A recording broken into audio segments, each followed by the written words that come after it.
kulan wacan kuna soo dhawaada mar kale warkii oo faahfaahsan. Dowladda Federaalka Soomaaliya iyo madaxda maamul goboleedyada dalka ka jira ayaa kulan uga furmay magaalada Muqdisho kuwaasi oo looga hadlayo qorshaha 3 sano ee soo socda qaxoontiga ku soo laabanaya gudaha Soomaaliya. Warkaasi waxa magaalada Muqdisho inooga soo diray wariyaheena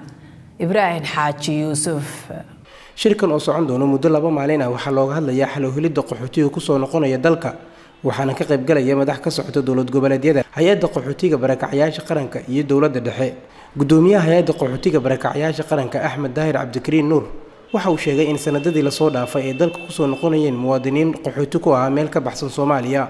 kuwa oo noloshu ku adkaatay. Gudoomiyaha ayaa sidoo kale ka sheekeeyay muhiimadda ay u leedahay qaxootiga soo noqonaya shirka maanta magaalada Muqdisho ugu furmay hay'adda qaxootiga iyo barakacayaasha qaranka iyo xubnaha ka socda dowladda dhexe iyo dowlad goboleedyada. sida aad la socoteenba waxa maanta wasiirka arrimaha gudaha dib u heshiisiinta iyo arrimaha federaalku noo furay shir looga hadlayay sidii arrimaha xalka lagu raadinayo dadkan la soo celinayay iyo kuwa barakacayaasha ah loogu sameyn lahaa qorshahaas oo ku wajahan mashaariic 3 sano socon karta oo ka bilaabanaysa sanadka 2018 19 iyo 20 oo leh qorshaheeda dhaqaale ama mashaariic ilaa 500 milyan gaari karta si waafaqsan qorshaha horumarineed ee dalka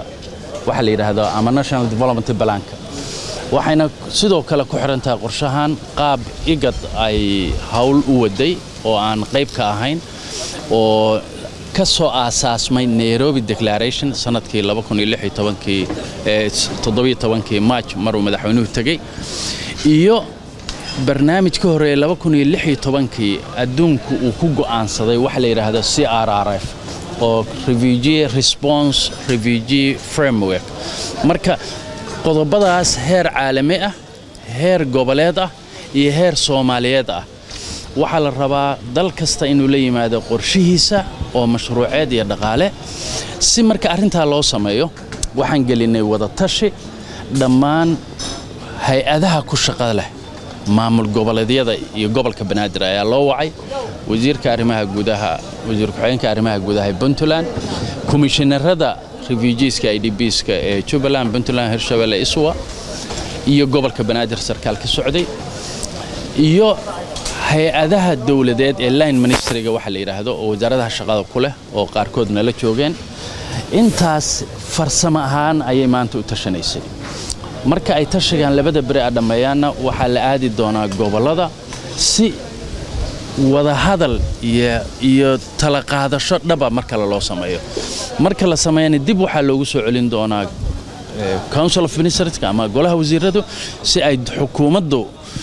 u aqbasho arintaas marka qorshe wada tashi oo bilow leh oo aad u fiican ayaan ku galnay maanta labadan barina waa noo socon doona insha Allah waxaan rajaynaynaa guul. Ibrahim Xaaji Yuusuf RTN TV Muqdisho.